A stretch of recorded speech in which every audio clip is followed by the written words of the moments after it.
there, wig lover. This is Heather from CysterWigs.com, and today I'm bringing you another wig review, and another wig review in one of my favorite reds, Deepest Ruby RL33/35. This one is of the Goddess wig.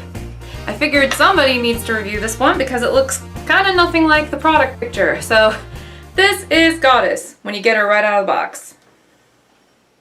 I mean, she's pretty. Doesn't really look like that super stylized product picture though, does she? So what I'm going to do is I'm going to comb her out just a little bit because she's a true to life heat friendly fiber. I want to be real gentle how I handle her, but I want to loosen her up just a little bit. I love this color. It doesn't look natural at all, but that's kind of the point. It's supposed to look like, you know, Sex Kitten amazing ultra red. It's not really supposed to look like super duper natural red. Now, one thing I will say about a lot of these Raquel Welch monotops, especially with the true to life fibers, they all appear to have kind of sparse monotops, especially when you're not wearing them. See what I mean? That's a pretty big part there. But when I put it on, it's not going to look quite that severe. I just wanted to point that out though, because I do strive to be thorough when I review stuff, and that's something that is a common issue with some of these Raquel Welch true to life monotop wigs. I'm going to put on a wig cap now so I can put this one on. True to life fiber is not as shiny as the regular fiber, which is quite appealing. It's one of the reasons why people like true to life fiber or any heat friendly synthetic.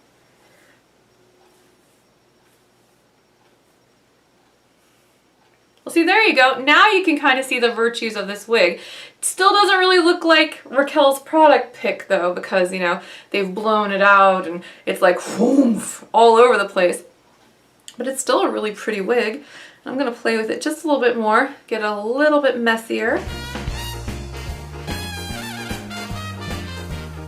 Again, I'm trying to be real gentle with it. I love mid-length wigs. They look so cute on me.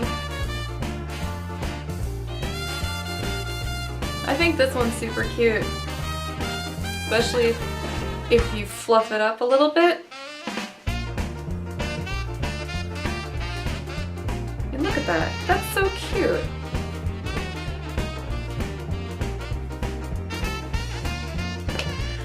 Yeah, I like this one. I'm not even a big fan of heat-friendly synthetics, but I think this one is actually very well cut. You know, you just got to know the pros and the cons of heat-friendly synthetics before you get yourself involved with one of these. Like any good relationship, you want to make sure you think about it first. Don't take the leap and then think about it. If you're curious, go visit my product page on CysterWigs.com, CysterWigs.com, plug. So that way, on there you'll see little gray buttons in the copy of all of our products, and there's going to be one called, you know, what you should know about heat-friendly synthetics. Actually, let me make sure that's the actual wording. It says heat-friendly synthetic tips. I think that's it. But it tells you, you know, the pros and the cons of heat-friendly synthetic wigs. If you go to our knowledge base, which is CysterWigs.zendesk.com, if you go there, there are a bunch of articles, and there are articles there about all the pros and the cons of heat-friendly synthetic wigs. I mean, they take really specific care. You know, they don't take a beating quite as well as regular synthetics. And even though they're heat styleable, you want to be kind of careful about how you heat style them. Pro tip, when you're trying to curl one of these heat-friendly wigs, when you release the curl, either pin the curl in place or hold it until it cools, so that way it can cool in place. And then once it's cool, release the curl, and that's how you can get that style to stay. If you just, you know, try to heat style it and then let it go, it might not always keep the style you want. You want it to cool in place as well, and that's really what the trick is going to be. And you don't need a high temperature either to accomplish this. So anywho, now that I've given you, you know, disclaimers and resources and, you know, good stuff, jazz hands, I'm going to go ahead and give you some specs about Goddess.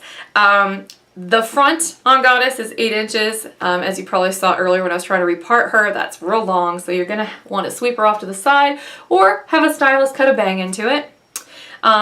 Just be careful when you're cutting it though, because it's really easy to pull this hair. It's a little stretchier than the regular synthetic. The crown down is 10 inches, so heavily layered, because you can see that it's even longer than that down here. The sides are 9 inches, super duper layered. The nape is 9.5, and because it comes out of the box curled like this, because this was straight out of the box and I just reparted it and fluffed it on camera, then, you know, it's gonna be a little bit longer than what you see here, because, you know, anytime you curl a wig, poof, it just kind of gets a little shorter. This is 3.75 ounces, which is a really comfortable weight. I find this cap very comfortable on, actually. So yeah, let me show you what Goddess looks like on all sides.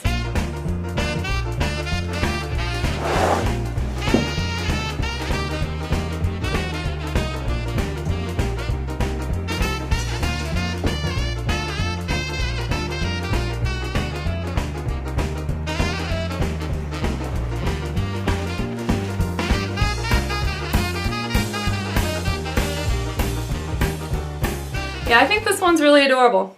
I don't even want to take it off, it's so cute. But I'm going to take it off so I can show you what the cap construction looks like. Alrighty, so the inside of Goddess, the reason why she's so comfy is because she's got this memory cap construction. I love the caps from the Raquel line that have this memory construction because it just stretches super well and then it maintains its shape, which is great. You only have to wear it for about 45 minutes tops and then it'll kind of conform to the shape of your head. Oh, it's great. Now if you have a super duper big head, it might not stretch enough for you, or it may take a little while longer for it to stretch. Just, you know, bear in mind that the top of this wig, so about 1/3 of this wig, won't stretch at all. This monofilament material, not stretchy in the slightest. So just be aware of that. There is a little tiny band of felt here at the nape, but it is not an extended nape, and that is specifically for the Velcro adjusters. You know, very, very stretchy here at the perimeter as well, which is great.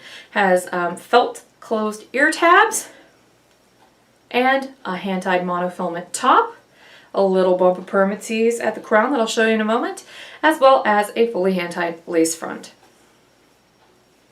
So as far as the permatease at the crown, this is not a rooted color, so it should be pretty easy to spot. If I just back comb it a little bit, there you go, you can see that permatease. But the way that the wig is constructed, the hair just kind of falls over it, and it's only in that one spot. So as long as you style the hair to fall over it, it's not going to be that big a deal. Definitely isn't a bump it. A lot of wigs have a big bump of permatease here in the back. That is not a big bump of permatease. It's just a little tiny bit, so that way the wig doesn't fall flat. So this has been the Goddess wig by Raquel Welch. I really like this one. Just, you know, keep in mind that it's a heat-friendly synthetic. Read up on some of the limitations of this fiber so you know what you're getting involved with before you jump in. But I do sign off on this one. I really like it. I think that it looks really great in this color too, but I'm biased about that. I love this color. This is the RL33/35, also known as Deepest Ruby. I'm Heather from CysterWigs.com. Please check out my web store if you get a chance, subscribe to my YouTube channel, and I look forward to talking to you again sometime. Bye-bye!